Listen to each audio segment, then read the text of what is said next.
Présidence, Excellences, Révérend Père,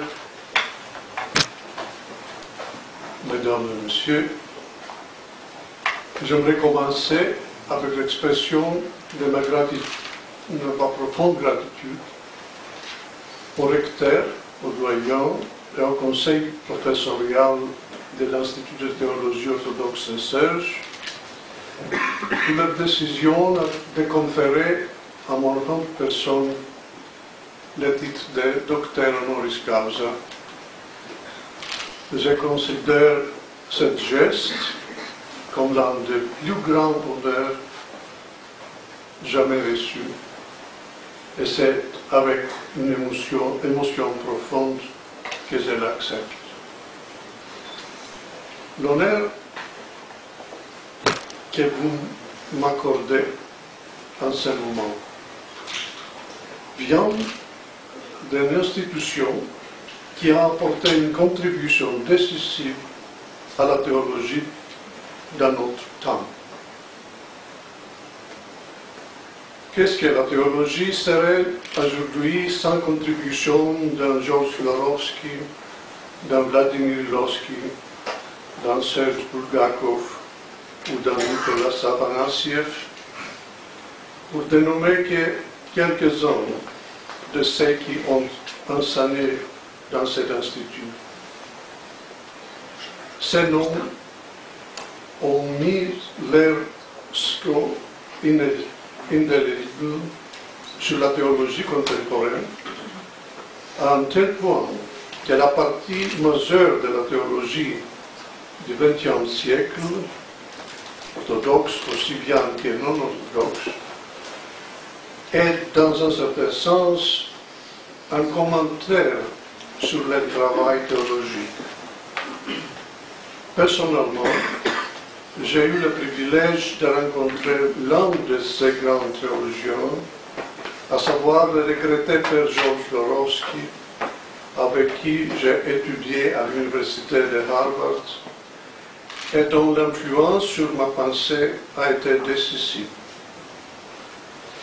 Mais bien que je n'ai jamais rencontré personnellement Vladimir Lossky ou Nicolas Afanassiev, la majeure partie de mon travail théologique a été un dialogue avec leurs contributions. Lossky a ouvert nos esprits à la nature apophatique de la théologie, en nous libérant aussi du rationalisme des théologies scolaires modernes, alors qu'Afanassiev a appelé notre attention à la centralité de la Sainte Eucharistie dans l'ecclésiologie. Il a pu y avoir des désaccords avec tous ces deux sur certains points, comme c'est naturel dans le contexte de dialogue. Mais le fait demeure que tout ce qui ma génération a réalisé en théologie a été construit sur les bases créées par ces grands esprits. À cette pilière de la théologie orthodoxe moderne, je tourne ma pensée à ce moment avec gratitude profonde et prie que notre Seigneur veuille leur accorder un endroit parmi ses saints à côté des grands docteurs et pasteurs de son Église. Que leur mémoire soit éternelle. En cette occasion solennelle, il est approprié de réfléchir plus profondément sur le legs et la tâche qui nous a été transmise par ces pionniers de la théologie orthodoxe de notre temps et qui a créé les bases de la présence orthodoxe en Occident. Une des grandes bénédictions de Dieu à son Église de nos jours est le fait que l'orthodoxie n'est pas une réalité exclusivement orientale, quelque chose d'exotique, comme elle a été considérée pendant longtemps par les chrétiens d'Occident.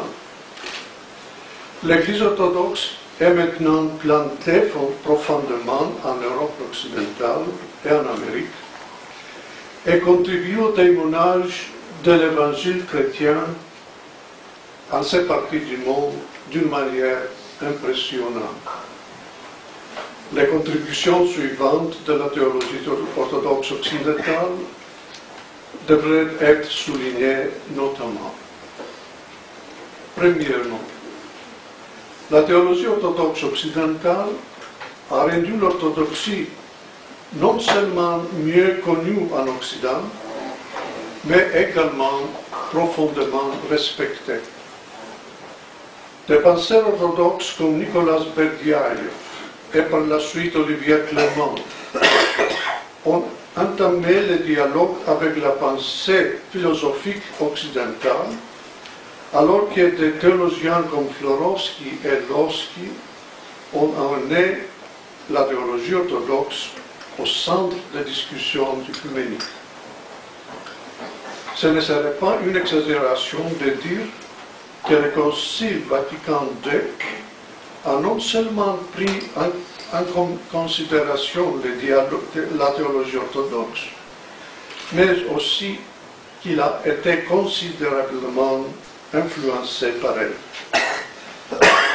Les théologiens catholiques de calibre d'Yves Congar, Henri de Lubac et d'autres étaient en dialogue constant avec la théologie orthodoxe, alors que Vatican II promouvait l'idée de la catholicité de l'Église locale sous l'impact de l'ecclésiologie eucharistique proposée par Nicolas Afanasieff.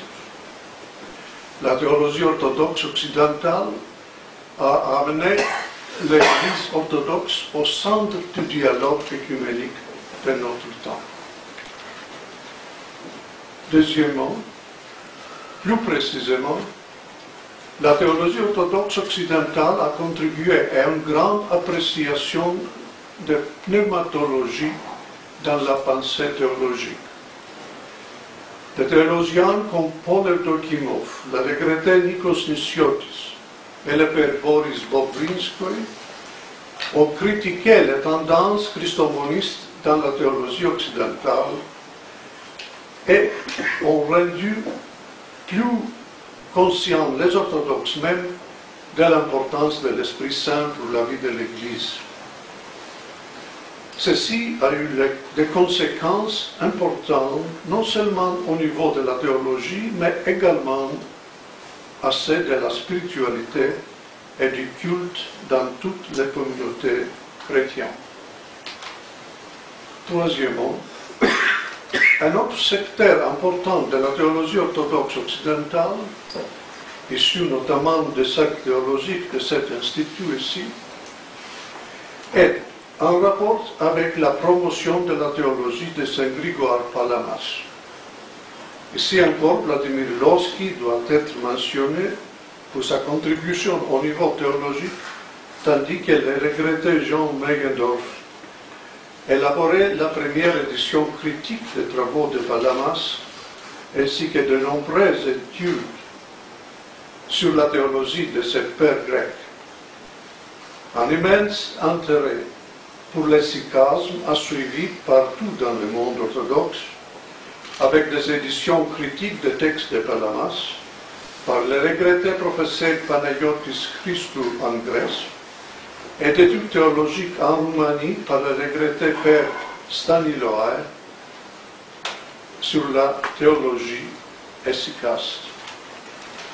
Des aspects de cette théologie, tels que la distinction entre l'essence et l'énergie en Dieu, sont devenus de nos jours un lieu commun de la théologie orthodoxe, et bien que quelques-uns, comme moi-même, nous estimons devoir critiquer un néopalamisme excessif, personne ne peut nier le fait que ce grand-père de l'Église a été amené au centre de la théologie orthodoxe pour la première fois par les théologiens orthodoxes occidentaux modernes.